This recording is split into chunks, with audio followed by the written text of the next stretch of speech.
everybody. Welcome to the clubhouse. I've got a big surprise for you.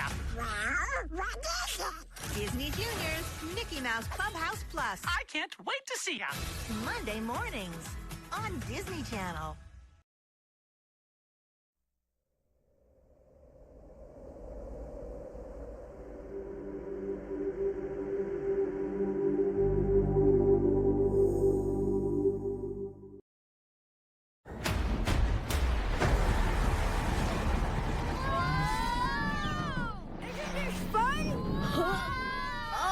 I think I'm more of a land mammal. Brace for impact! Whoa. If we're going into that jungle, we need to suit up for the job. Whatever this island throws at us,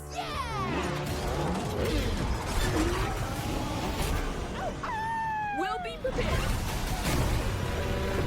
We are so not prepared! Run! I am ready! I'm a bulldog! This is as fast as I can go!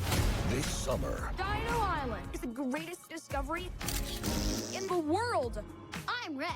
Why don't you let me show you around? Yeah! Welcome to my home sweet home. Whoa! It doesn't have a big screen TV or Wi-Fi. Ah, That's just my iCloud. He's always watching.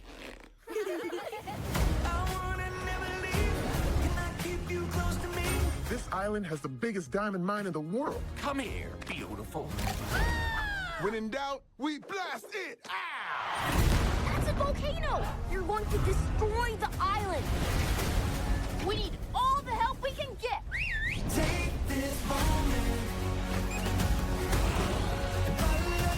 Witness a big screen event Stay cool, little doggies. of prehistoric proportions. We've got an island saved. Who's with us? What was that? It's my stomach. Those baby dinosaurs ate all my pup treats. Oh, come on! no dino's too big, no pup's too small. I can do this. Paw Patrol, the Dino Movie. No fair! I want a dinosaur BFF. Best friends forever.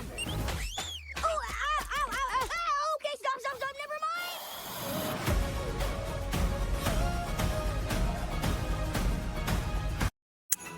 This Christmas, we got you with 100 pesos off your Christmas favorites. Use code PASCONA. Panda? TV. December 1994 nang magliwanag ang pangunahing kalsada sa Bacolod City dahil sa daan-daang kandila na ipinarada ng mga estudyante at guro ng SCI West Negros University.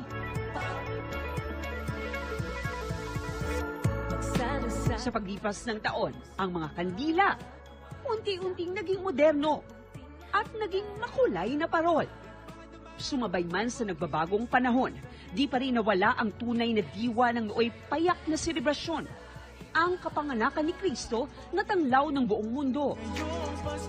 Sa tuwing papasok ang buwan ng Disyembre, inaabangan ng marami ang tinatawag na nila ngayong Bacolod Christmas Festival of Lights. Hindi bababa sa 15,000 ng mga estudyante at guro mula sa SCI West Negros University ang lumalahok sa parada taon-taon. The official Christmas celebration of Bacolod City. So we've been doing this for 29 years na. It's almost 3 decades. It's a symbolism of the birth of Jesus. Ang 26 anyos na si TJ, 2 taon nang lumalahok sa Christmas Festival of Lights. Siya ang head choreographer ng isa sa 7 grupong kalahok. I've met different versions of my students, not just in the school, but of course socializing with them along the practices na somehow it's very challenging, but it made me grow as a choreographer. Ayan na, nagpa-practice na sa likod ko ang Green Titans at hawak-hawak ko ngayon ang isa sa mga parol na gagamitin nila sa parade. Hindi naman masyadong kabigatan, caring-carry lang. Kaya eto, papailawan na natin. Let's go! Tcharan! Siyempre, di ko na pinalampas ang masubukang makipagsabayan sa steps nila.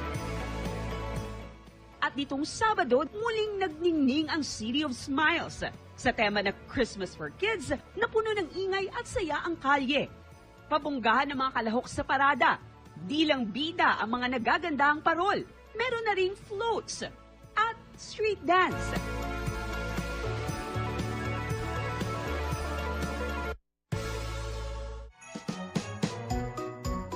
Kung kulang pa sa Christmas vibes, dito naman sa San Agustin Drive, dito pa rin sa Bacolod City, matatagpuan ang isa sa pinakasikat at dinadayong Christmas village sa lungsod, ang Yo-Yo Land. Dito libre ang entry. May enjoy mo na ang engranding Christmas display. Maganda po dahil makikita nila na may snow at ibang kulay ng mga Christmas light po at decoration. Taong 2007 pa nang unang binuksan ang Yo-Yo Land sa publiko. Kung craving ka for something sweet dito sa sugar capital of the Philippines, syempre dapat masubukan ang isa sa mga sikat nilang delicacy, ang piyaya. Pero ang tradisyonal na piyaya, pwede pang gawing mas espesyal para sa Pasko. Kung paano yan, makakasama natin ang sangres na sina Flamara, Dea at Adamus. Abisala mga kapuso! Siyempre, when in Bacolod, dapat subukan ang kanilang sikat na delicacy, ang Piyaya! Masusubukan natin gumawa ng piyaya. Ang original na recipe na kanilang masusubukan noong 1960s pa raw sinimula ng pamilya ni Mark. The customers love the crispiness of the piyaya and that taste that is not so sweet. Kasama natin si Miss Jaire para naman disenyohan ang ating Christmas piyaya. Didesign na natin siya ng gamit ng white chocolate and sprinkles.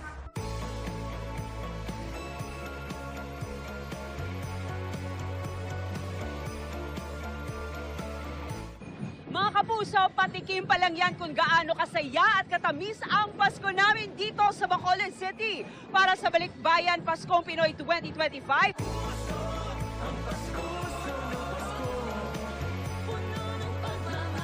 Ako sa Eileen Pedreso ng GMA Regional TV, nakatutok 24 oras.